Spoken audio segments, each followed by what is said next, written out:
This is real, unbiased boxing. Hey, how you guys doing? It's your boy. Let's talk back again with another one. So, Canelo Alverz comes with the victory versus Jermell Charlo. I am not surprised. The only thing I'm surprised about is that he made it 12 rounds. But the difference between Jermell Charlo and everybody else that was fighting Canelo, Jermell Charlo went in there to completely survive. At the beginning of the rounds, he was holding. Did you understand? Like, after I'm seeing Jermell Charlo fight, he's getting hit by Canelo. He's like, oh man, this dude can hit hard.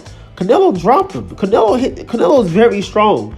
And to you clowns that don't know anything about boxing, who keep saying, oh, Jermell Charlo walk around at this, like, you guys are just retarded. He walks around a weight. Does not mean he fights at that weight. That's why I know a lot of you guys have not fought in reality. You have not fought other than the backyard.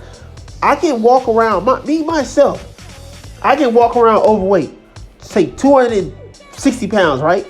But when it's time to fight, I can get down to 230 or even less. Because if someone's fight and they're overweight, sloppy form, not training a lot, just gaining weight. I'm talking about your body genetics. Jermell's a big guy, but DNA genetics. A lot of people built like Jermell Charlo, or a lot of, that's quote unquote let's say brothers, right? They might look all huge. He's swole, man, like two, but they can literally fit into a weight class of 160 to lower to 147. Look at Earl Spence. Look at Crawford. Those guys, this is how it is. Canelo Alvarez has a different genetic build completely. He started as 18 years old, round at 147, and went way up through the weight classes. He was growing through those weight classes.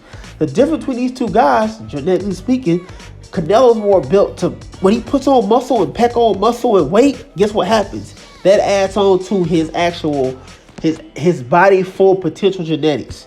So when he fights in that class, guess what happens? He's not drained as much. He carries his power because that's what he's built for. Jermell Charlo not built for 168. The best class Jermell Charlo high built for is 160. But that's why I said it's weight class to this thing. If Canelo Alvarez would say, I'm going to go fight Deontay Wilder or Tyson Fury or Usyk, he would get annihilated. This is common sense, man. Your weight class you're going too much. The power might not carry. Canelo's not made for heavyweight. But let me say this real quick. Canelo did a good job still. Okay, salutes to him.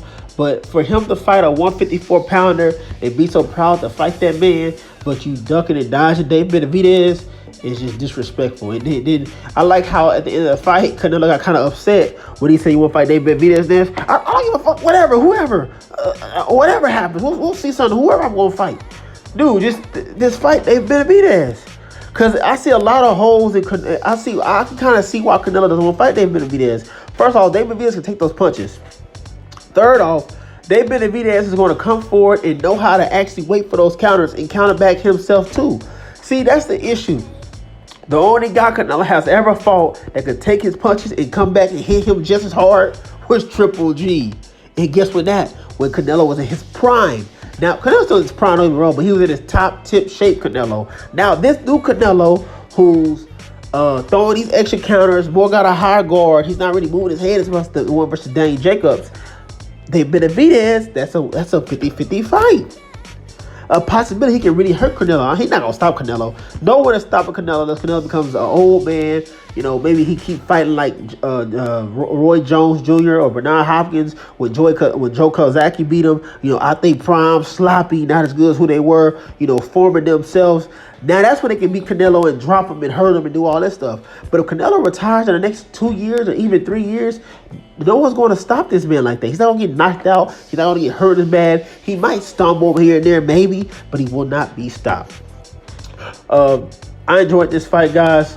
Who do you guys want to see Canelo fight next? Would it be Terrence Crawford, David Benavidez, or whoever you guys think out there? Because I don't care about no other names other than those two. But I got to guys to watch me. Please like, comment, subscribe. More to come soon. Now, man, peace.